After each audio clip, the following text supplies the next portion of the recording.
Bismillahirrahmanirrahim. Assalamualaikum warahmatullahi wabarakatuh. Alhamdulillahi rabbil alamin. Hamdan yuwafi ni'amahu wa yukafi'u mazida.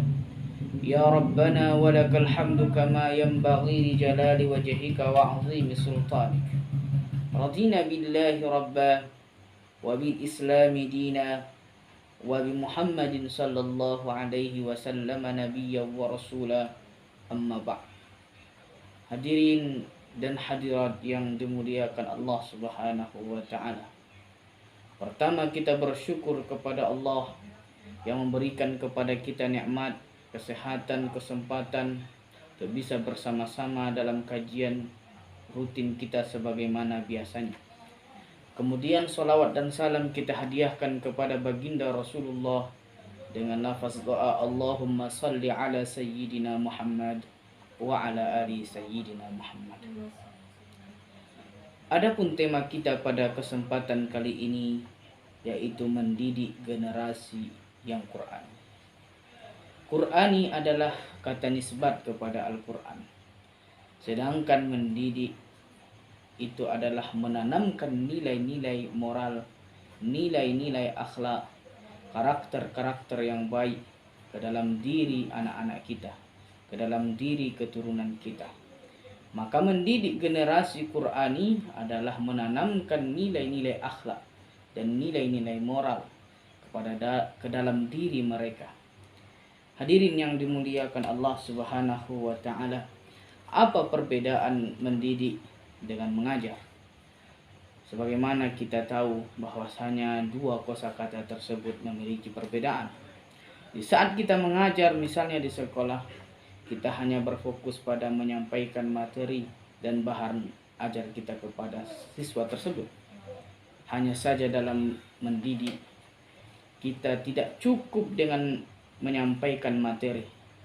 Kita harus menanamkan nilai-nilai tersebut ke dalam diri mereka sehingga membentuk sebuah karakter dan kepribadian anak-anak kita. Ada pertanyaan sampai sini? Izin bertanya, Ustaz. Boleh, silahkan. Bagaimana tuntunan Al-Quran mendidik generasi Qur'ani? Baiklah, bagaimana tuntunan Al-Quran dalam mendidik generasi yang Qur'ani? Setidaknya ada 3 cara yang diisyaratkan oleh Al-Quran. Walaupun misalnya cara ini sebenarnya banyak, namun pada kesempatan ini kami akan menjabarkan 3 cara tersebut. Yang pertama, menanamkan nilai-nilai tauhid. Sebagaimana Luqman Al-Hakim menanamkan nilai-nilai tauhid tersebut ke dalam diri anak-anaknya. Allah Subhanahu wa taala berfirman di dalam Al-Quran, wa idh qala Luqmanu libnihi wa huwa ya'idhuhu. Di saat Luqman memberikan nasihat kepada anaknya, wa huwa ya'idhuhu, dia memberikan nasihat kepada anaknya. Apa nasihat tersebut? Ya bunai, la tusyrik billah, inna syirka la zulmun azim. Wahai anak-anakku, janganlah kalian mensyirikati Allah Subhanahu wa taala, jangan berbuat syirik kepada Allah.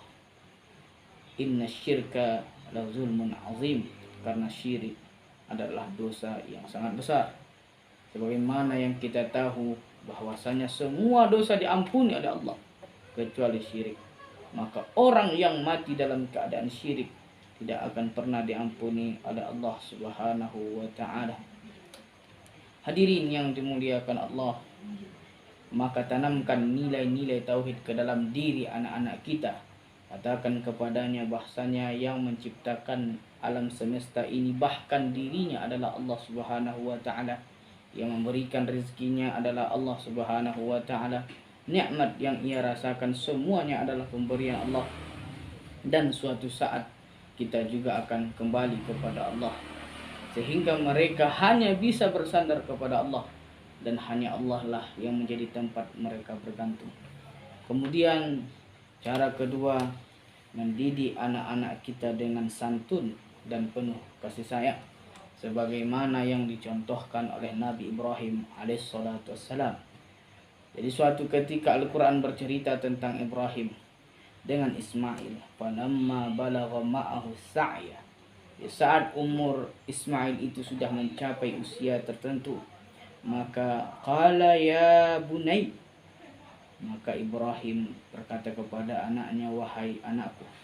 Panggilan wahai anakku adalah bentuk kasih sayang, panggilan yang santun dari seorang ayah kepada anaknya.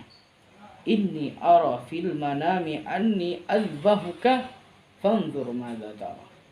Aku melihat di dalam mimpiku, aku menyembelihmu, lalu bagaimana pendapatmu? Pertanyaan fanzur madza tara adalah bentuk cara Ibrahim mendidik anaknya untuk bermusyawarah. Sebahagian orang tua hari ini senantiasa memaksa anaknya, memaksakan kehendak kepada anak-anak. Betapa banyak kita lihat hari ini orang tua yang misalnya dulu dia bercita-cita sebagai guru, namun tidak kesampaian. Kemudian anaknya dipaksa menjadi guru. Padahal potensi anak tersebut tidak diciptakan untuk itu. Maka hadirin, jangan paksakan anak-anak, didiklah mereka dengan santun dan penuh kasih sayang. Ajaklah mereka bermusyawarah sebagaimana yang diajarkan dan dicontohkan oleh Nabi Ibrahim kepada anaknya Ismail. Lalu apa kata anaknya? Qala ya abati if'al ma tu'mar, satajiduni insyaallahu minas sabirin. Wahai ayahku, lakukan apa yang diperintahkan kepadamu, maka sesungguhnya engkau akan mendapatiku berada di kalangan orang-orang yang sabar. Hadirin yang dimuliakan Allah, ini cara kedua. Lalu yang ketiga, didiklah anak kita, ajarkan kepada mereka Al-Quran. Hal ini disampaikan oleh Rasulullah Sallallahu Alaihi Wasallam dalam sebuah hadis, khairukum man ta'allama al-Quran wa 'allamah. Sebaik-baik kalian adalah orang yang mempelajari Al-Quran dan mengajarkannya. Maka hadirin, ajarkan anak-anak kita Al-Quran. Bagaimana bisa mereka menjadi generasi yang Qurani kalau seandainya kita sendiri tidak mengajarkan mereka Al-Quran? Dulu guru-guru kita mengajarkan kita Al-Quran, ayah kita, ibu kita mengajarkan kita Al-Quran. Maka hari ini tibalah saatnya untuk kita mengajarkan mereka. Kalau seandainya kita merasa belum fasih, maka sekolahkanlah mereka ke tempat-tempat di mana Al-Quran dipelajari, ke TPA, MDA, rumah tahfiz, rumah Quran. Silahkan masukkan anak-anak kita ke tempat-tempat yang kita percayai. Insya Allah Allah Subhanahu wa Ta'ala menjadikan mereka orang yang faqih. Di dalam sebuah hadis Rasulullah Sallallahu Alaihi Wasallam bersabda, "May yuridillahu bihi khairan yufaqihu fid-din." Siapa yang Allah kehendaki menjadi orang yang baik, maka dia pahamkan orang tersebut dengan agamanya. Cara memahami agama yang benar adalah menyerahkannya kepada sumbernya, mengarahkan anak tersebut kepada sumbernya.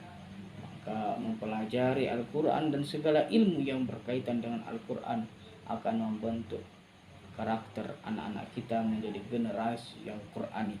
Maka 3 cara inilah untuk menjawab persoalan saudari tadi. Mudah-mudahan diberkati Allah Subhanahu wa Ta'ala dan bisa kita amalkan. Assalamualaikum warahmatullahi wabarakatuh.